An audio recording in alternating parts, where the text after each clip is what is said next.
എല്ലാവർക്കും അപ്പോൾ തിരുവോണദിന ആശംസകൾ നേരുവാണ്. ഞാനിത് വീട്ടിൽ എത്തിയിരിക്കുകയാണ് കേട്ടോ. രാവിലെ തന്നെ നമുക്ക് ഭയങ്കര ഇവിടെ മഴയാണ്. ഇടുക്കി കുമളിയിലൊക്കെ ഭയങ്കര മഴയാണ്. അമ്മ ഇതേ ഇവിടെ പയറ് പറിച്ചുകൊണ്ടിരിക്കുവാണ്. അപ്പോൾ ഒരു സന്തോഷത്തോടുകൂടി ഒരു സമാധാനത്തോടു കൂടി ഓണം വീട്ടിൽ തന്നെ കൂടാമെന്ന് വിചാരിച്ചു. ഇത്തവണ ഓണം ഇല്ലെന്നാണ് വിചാരിച്ചത്. പക്ഷേ എന്നാലും വീട്ടുകാരെയൊക്കെ വിളിച്ചുകൊണ്ട് വീണ്ടും വന്നിരിക്കുവാണേ.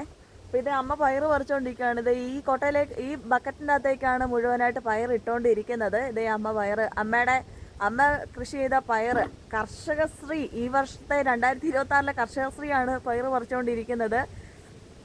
അപ്പോൾ എന്തായാലും ഇന്ന് ഒത്തിരി വിശേഷങ്ങളുണ്ട്. 10 കൂട്ടം കറിയൊക്കെ വെച്ചുള്ള ഒരു സദ്യയാണ്.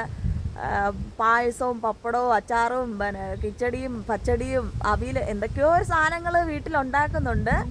ആദ്യത്തെ ഓണം 2 കുഞ്ഞു മക്കളുടെ. അതെ, ഇവിടെ 2 കുഞ്ഞു മക്കളുണ്ട്. അപ്പോൾ അവർക്ക് ആദ്യത്തെ ഓണം കൂടിയാണ്. അപ്പോൾ ഇന്നത്തെ വിശേഷം എല്ലാവർക്കും അറിയാലോ. അപ്പം എല്ലാവർക്കും ഒരു തിരുവോണ ദിന ആശംസകൾ നേരുന്നു. അപ്പോൾ വീഡിയോ ഇവിടെ അങ്ങോട്ടൊന്നും അവസാനിക്കുന്നില്ല. ഇന്ന് നമ്മുടെ നാട്ടിലത്തെ മെയിനായിട്ടുള്ള ഒരു പരിപാടിയാണ്. തിരുവോണ ദിവസമാണ് നമ്മളുടെ കൊല്ലംപട്ടറയിൽ പരിപാടി ഉള്ളത്. അപ്പോൾ ആ പരിപാടിയൊക്കെ നമുക്ക് ഉടനെ തന്നെ കാണാം. അപ്പോൾ എല്ലാവരും വാച്ച് ചെയ്യുക.